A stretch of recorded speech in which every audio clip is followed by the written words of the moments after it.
Səbirlə məşğul olmuruq, səbir keyfiyyəti ilə. Allah isə Quranda namazdan öncə deyir səbir. Səbirli ol ki, din sənə nəticə versin. Nəticə əldə etmək üçün. Mütləq lazımdır. Səbir adama din olmasa da lazımdır. Bir adam dinsizdir, indi mənə qulaq asır. Məsələn, evində oturub, deyir, bu dini söhbətdir, qulaq asın. Elə düşünməsin ki, səbir ancaq dindarlara lazımdır. Səbir istənilən uğura çatmaq üçün lazımdır. Uğurlu həyat üçün lazımdır. Və Allah qismət eləsə biz danışıb bitirsək söhbəti, görəcəksiniz ki, səbir bizim təsəvvür elədiyimizdən daha dərin anlayışdır. Yəni, belə deyil ki, eşitmişik də səbir bilirik. Səbir çox məşhurdur, amma araşdırılmayıb. Mən də ilk dəfədir səbir haqqında silsilə söhbət eləyirəm. İndiyəcən danışmamışam. Səbir bizim düşündüyümüzdən daha dərin anlayışdır. Səbir hamıya lazımdır, dindara da, dinsizə də, kim olur olsun. Səbirlə istənilən uğura, müvəffəqiyyətə çatmaq olur. Səbirsiz insan təməl uğur qazana bilməz həyatda. Keçici uğurları ola bilər. Amma uğurlu insan sözün tam mənasında hər tərəfli insan ola bilməz, səbirsiz insan. Təbii ki, din kömək eləyir səbir xüsusiyyətinin yaranmasında. Amma səbir universal bir xüsusiyyətdir, hamıya lazım olan. Bir cəmiyyət ki, namaz qılır, oruç tutur, ibadət eləyir, din əhlidir. Amma səbirli deyil, o cəmiyyətə təəssüf etmək lazımdır, təəssüflənmək lazımdır.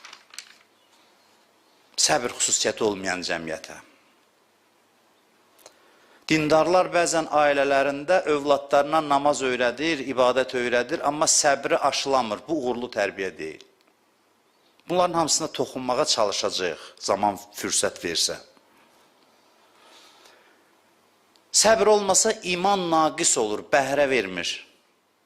Elə bir yemək var, çəkməyə qabı yoxdur. Namazın bərəkətindən faydalanmaq üçün səbir qabı lazımdır. Mütləq və mütləq.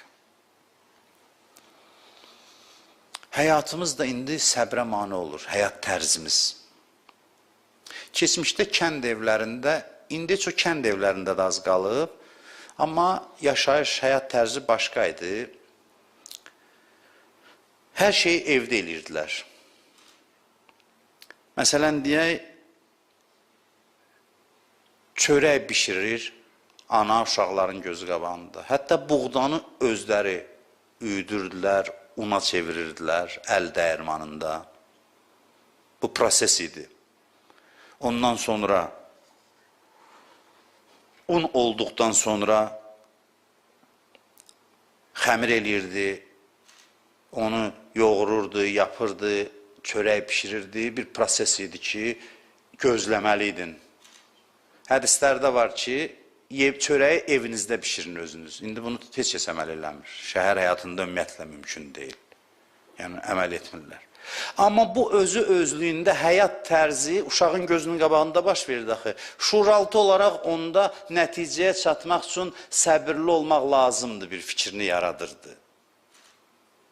Bunun hamısını görürdü. Həyat da biraz daha şirin idi onda o zaman. Həyat daha dolğun idi.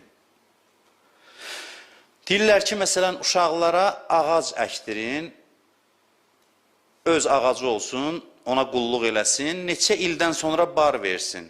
Görsün ki, bir nəticəyə çatmaq üçün ağacın bar verməsi bir prosesdir, dözmək, səbir eləmək lazımdır. Bu şəkildə ona o səbiri aşılayın. Bunlar hamısı məşqlərdir, təbii məşqlər idi, insanın həyat tərzindən qaynaqlanırdı. İndi bunlar da yoxdur. İndi güc daha çox minbərə düşür, danışmağa düşür. Xüsusilə şəhər həyatında, xüsusilə indiki dövrdə həyat çox sürətli, çox dinamikdir. Sosial şəbəkələr, kütləvi informasiya vasitələri, informasiya axını, saniyədə bir xəbər gəlir. Saniyədə. Bütün bunlar səbri zəiflədir. Səbir xüsusiyyətini, ümumiyyətlə, müasir dövrün həyat tərzi səbrə tam ziddir. Uşaqlar üçün elə oyunlar düşünmək lazımdır ki, səbri tərbiyə eləsin. Yoxsa indiki oyunlar da sürətlidir. Səbri alır. Bunun da gələcəkdə çox böyük fəsadları olur. Və olacaq da. Elə bir oyun fikirləşmək lazımdır ki, axıra qədər səbr edənlər qazansın oyunda. Bunu düşünmək lazımdır. Mən heç bir oyunu minbərdən təbliğ eləmək istəmirəm. Məsələn, şahmat belə oyundur. Düşüncə, səbir, hövsələ tələb eləyir ki, nəticə əldə eləyəsən.